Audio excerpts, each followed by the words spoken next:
Yeah, said therapy again. Not shocked. Hi guys, it's me. I'm back. See, told you, I always say that. I have been wanting to make this video for, I'm gonna try not to shake the bed.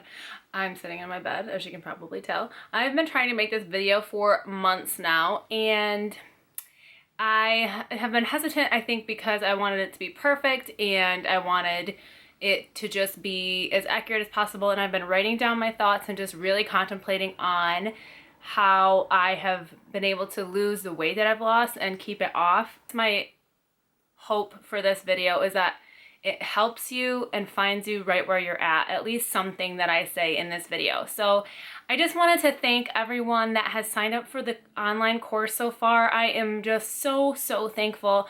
All the feedback has been awesome, and I'm just so excited to have people signing up for the course.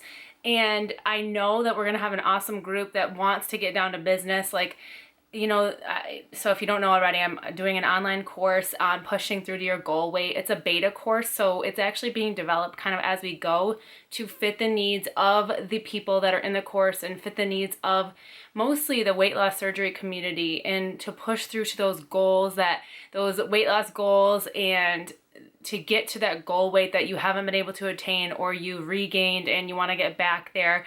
And it's not going to be a course for just anyone. It's going to be people that want to put work in and want to do some self-work.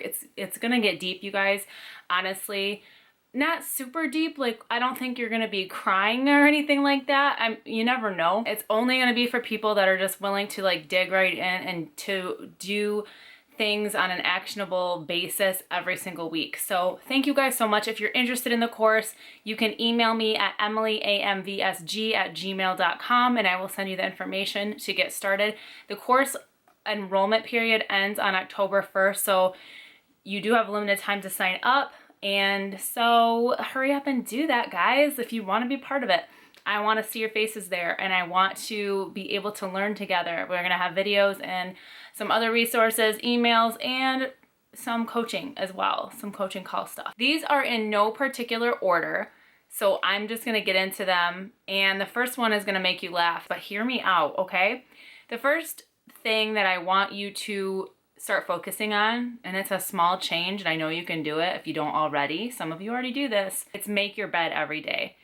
And I listened to a gal several years ago, probably like 6 or 7 years ago. She did a talk at a mom's group that I was in at the time, and her niche or her specialty was hosting. She wrote a book. I actually bought the book.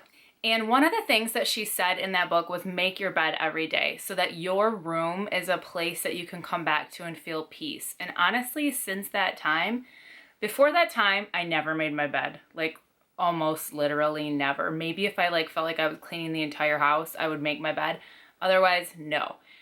After that time, I've pretty much made my bed every single day. It drives me nuts not to have my bed made. And if you know me at all, I'm not really the girl that clutter drives nuts. Although the older I get and the more organized I get, which has taken a really long time, the more clutter does bug me. So make your bed every day. It's going to give you peace in your life. You're not going to see a mess when you look over there. I know you guys think that it's not a big deal and you think that it's just like this no big deal thing and hey, you're going to mess it up later anyway. Not all of you, but some of you. I'm telling you, just make your bed, make it look cozy, especially for you single people out there that don't have a partner that cares if you make the bed or not. It's especially going to make a difference because it's like someone cares about you. It's like giving yourself a gift later that night, and it's going to you would be surprised at how many things it affects. It affects just the way that you feel, and I just want you to start being in the habit of making your bed every day. I know it has nothing to do with weight loss, you would think, but it really does. The next thing I'm going to talk about is eating what you like to eat. So we've all heard like this person that did weight loss surgery, or this person who lost a bunch of weight, or this person who's very fit and a bodybuilder type did this particular diet, and I want to do that too. And I'm one of those people. I tend to do a low carb, sort of toward keto diet. And I will tell you this, what I've learned over these 5 years of after having weight loss surgery is it's really important for me to eat what I like to eat. So that means if I went to the store and I bought something, I can give you an example. I bought these sausages, I think they were from Costco, and I don't really like sausages. The only sausages I like are like breakfast sausages, but I always try them when they sound good. There's probably one other kind I like. It's like the chicken pineapple, a Delis or something like that. I think there's a ton of carbs in there, so I don't never buy them. These were like chicken and like goat cheese or something, and I don't like them. And they're sitting in my drawer still. There was a time when, because the calories are kind of low, they're like 120 calories and a decent amount of protein, I would have felt like that was going to be my lunch for every day. And also I wouldn't want to waste, right? I think that's a bad idea. It's a trap that you can get into because it starts to make you kind of resentful about eating healthy. It kind of makes you disappointed after you ate, and you're not going to feel satisfied because you just ate something that you didn't really care for. So no matter what diet you're focusing on, or nutritional plan or way of eating, whether it be clean eating, low carb, gluten-free, low fat, low calorie, we're on low calorie, I still want you to eat what you want to eat. Find things within the parameters of your nutrition plan and your diet that you like to eat, or most likely down the road you're going to end up failing because you get sick of it. I've talked about this one before, and this is following successful people. So what that means is it doesn't have to just be weight loss surgery people that you follow, but I do follow some, like Lauren Losing on YouTube. I think she actually changed her Instagram name to Lauren Losing too. If you go look at her profile, she is so inspirational. She's like tiny now, and she was a very large girl to start with.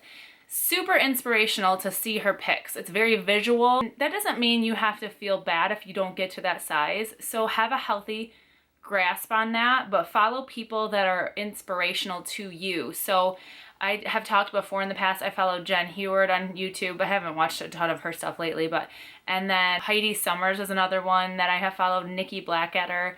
They are just fitness people. They all talk about having a weight problem at some point in their life. Nothing like what you and I have gone through, but it is still nice to know that everyone has really struggled, or most people have struggled with that at some point. And they are these fitness models, and they had to work hard for what they do. They have to work hard anyway, whether they had a weight problem or not. They look amazing, and they are in the gym constantly. Just some fitness inspiration or some visual inspiration to get you to these goals and make you want to achieve them, and remember every minute, every day, why you want to get to this goal. And it might be your own self. Like for me, I want to get back down to the weight I was last summer, which is about 15 pounds lighter than I am now, because I really like myself in that weight. And there's a lot of people, I've had people telling me I look like I've lost weight, which is awesome, but I haven't. So I will say, oh, no, I haven't, actually. I would like to, though. And they're like, oh, well, you look fabulous, which is great. And I never will get sick of hearing that. And it's so sweet for people to reach out. Like, it is one of the nicest things ever to hear. However, there is part of me that wants to settle at this weight because someone tells me, oh, you look fabulous. Well, I could say that I agree with them, and I'm fine. I'm done working at this. I don't want to keep working at this. I just want to go on with my life. We're never going to be done with this. I'm sorry to be the bearer of bad news if you aren't aware of that already, but having surgery is not the end all be all to your weight problem. And that is exactly why I'm doing the course that I'm doing. That's exactly why I'm doing this video, because this is a lifelong process. And I had to learn that the hard way by gaining weight back, thinking that I was already in my place of, oh, I lost weight and now I just get to kind of chill out for a little bit. And it doesn't work like that. I gained 30 pounds last winter with that mentality. Took it back off, but still very scary. This one I'm not going to spend a ton of time on because you guys have heard me say it probably 17,000 times already, but it's get therapy. If you want to scoot over it, gloss over it, I don't know. I personally, and I don't mean this to offend anybody, I don't understand why some people have issues with therapy. I was actually talking to a girlfriend recently, and she was telling me about some therapy sessions that she was in, and the therapist wanted to go deeper into her issues and she didn't want to. And I get that. It can be hard to face things, but just remember it's a gradual process and you're going to come out better on the other side. If you want to be a thin person or a non-overweight person for the rest of your life, therapy is not going to be something that you will regret if it's with a good therapist.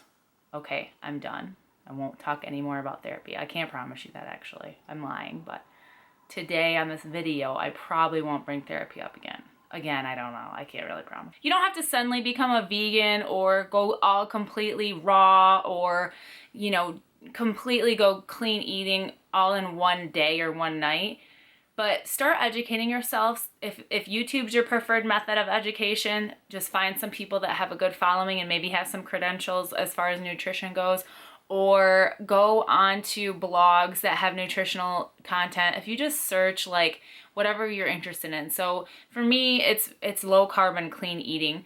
And so if I did a search on that, I can find reputable blogs, reputable information. The library has tons of books. I don't want you to bore yourself to death. I'd rather just have you do little snippets at a time, like watch a 10-minute video here, tomorrow watch another one, and just slowly over time educate yourself. If you're eating keto, educate yourself. Why is keto a good diet? Don't just listen to somebody that told you that they lost weight on keto and you're going to do keto now. You want to know why you're doing it, at least the bare minimum reasons why. So keto is good for fat loss, and it's good for energy, and it's good for, insulin levels and things like that. Intermittent fasting is good for building, helps your growth hormone to be increased, and it helps your insulin levels to be in the right place. So, and it also helps your energy, and it also helps fat loss. I know that because I have read a lot and watched a lot of information on those two things. So try to find out information on what you're interested in and go down that path.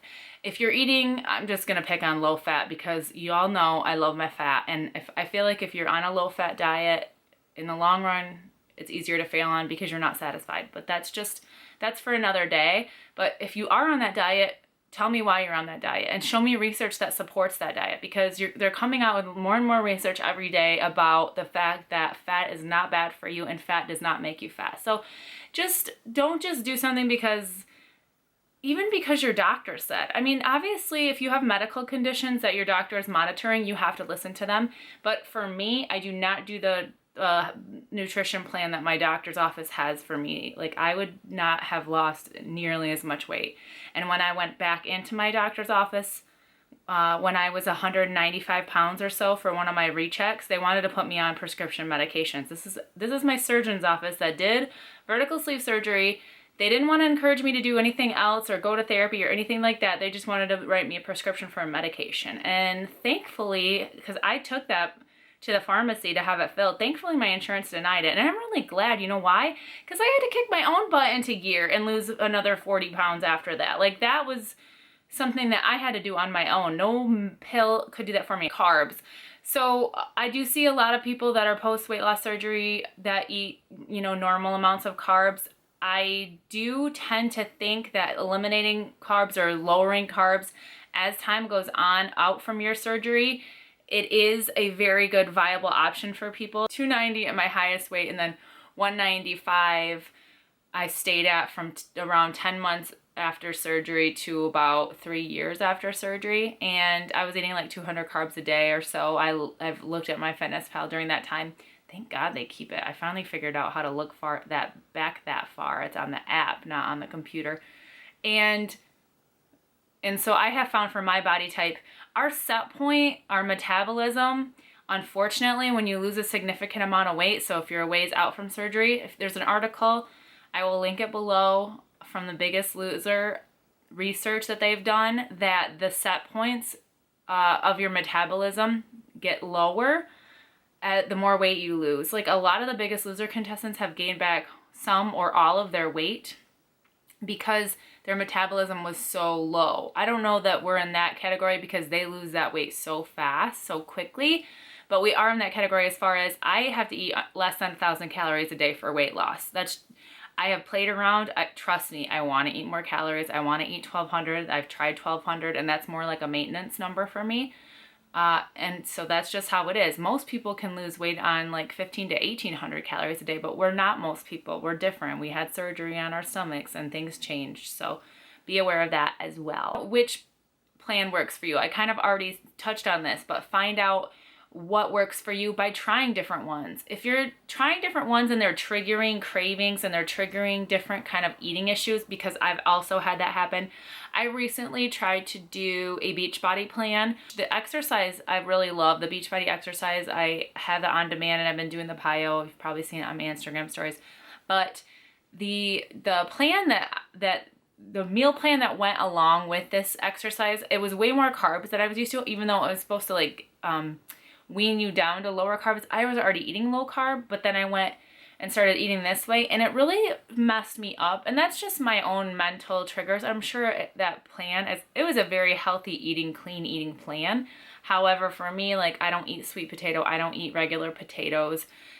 Those things can trigger me having more addiction to sugar and carbs. And so that's what I found happening. It got me totally off track. I actually ended up gaining weight. Again, not Beachbody's fault, but it's my mindset. So I have to stick with what I know. And I've developed a way of eating that fits me. It fits my lifestyle, but mostly what's important to me is losing weight and eating things that I like. And that's what I found with a low carb, keto, mostly clean eating. Although, you know, I have my dark chocolate every day. This is probably the number one thing that I can recommend for you. And because it worked for me, and this is what I did, and it was small changes. When I was 195 pounds, I actually got up to 201 pounds at one point during that time. I quickly went back down, thankfully, but that's time to pick Dylan up, but thankfully I don't have to because his dad has them today. So what happened was I went through a breakup. I think I've talked about this before. And during the time of my breakup, I was obviously so upset. I knew I was on a track to losing weight because I was anxious and I just wasn't eating very much. I didn't have much of an appetite because I was upset for a week or two after that. I decided that was the time I was just going to start eating right. So I hope that you don't have to go through something painful to kick this into gear. But I just started deciding I wasn't going to eat crackers and tortillas. I'm gluten-free. But I would still eat quesadillas with a corn tortilla, or I would eat gluten-free crackers sometimes, or cereal, oatmeal, things like that. I just decided that stuff was going to get cut out, which is basically majority of the carbs I was eating. Then as that time went on and I started seeing progress, I started losing a pound or two a week just from doing that one little thing. And I know I wasn't tracking at the time. Then I started taking a little more detail into the plan, and I started going low carb and kind of investigating and asking other people in the community what they were doing for their weight loss, got some ideas and went that route. And then I started tracking because I think tracking is key. It's not one of my points today, but I do think tracking is something I'm going to have to do for the rest of my life. I'm just speaking for myself. There might be some of you that don't have to do that, but if you had food addiction or food problems in the past, which you probably did, then tracking is probably something you're going to have to do. Like my brother said, who's always been on the thin side, never really had a weight problem, although he's 36 years old and he has put on a little bit of weight. And he's been doing a vegan diet 6 days a week and then has a cheat day for the 7th day. He said basically, you know what? I realize I'm always going to be on a diet. And, we don't like to say diet, and I don't either. It's a lifestyle, but that's why we say it's a lifestyle. Because, yeah, we are. We're always going to have to be watching what we eat. I'm not that person that can just anytime go eat what I want. There are some rare people like that, but they aren't eating as much as you think they are. They might be eating kind of crappy, but they probably don't feel that great. Another thing that I think is very important is to identify the energy sucks and energy boosts in your life. What I mean by that is, who's sucking the energy out of your life, guys? What are these relationships that you're in for who knows what reason? I've been there. I've had friends that have been sucking the life out of me and I didn't even know it until I got away. And then I was felt this feeling of freedom, and the thought of going back to that didn't appeal to me at all. Where at the time I would have felt terrible thinking about abandoning them. You guys got to let go of these relationships. It doesn't have to be a big breakup where you have a chat and you say, well, hey, you're just sucking the energy out of my life and I can't. It doesn't even have to be like that. You could just slowly pull away. You have to get these things out of your life. Are you volunteering for too many things? Are you involved in a million different things because you can't say no to people? How is that for your self-care? How are you caring for yourself? If you can't care for yourself, then how can you do these volunteer things and be your very best? Pick the things that boost your energy in your life. So if your job is sucking, I'm not saying quit your job, but maybe look for something that is a better fit for you if that's at all an option that gives you energy. I'm actually going through this process right now myself in figuring out what gives me energy. This online course has given me a ton of energy. It's a lot of work, and I'm doing it all by myself at this moment, but it's also giving me so much energy. I get excited when I wake up in the morning, and I'm so excited to create this course content for you guys. Find things like that and relationships like that that add to your energy, that don't deplete your energy. It's so important. And the last thing I wanted to say, as it goes along the same lines, is encouraging friends and family in your life. You try not to keep, if at all possible, the non-encouragers in your life. I can honestly say my very best friends are so encouraging, and we have, some of them and I have had our ups and downs, and we've had to talk things out, especially with the way that I've changed as far as mentally and physically.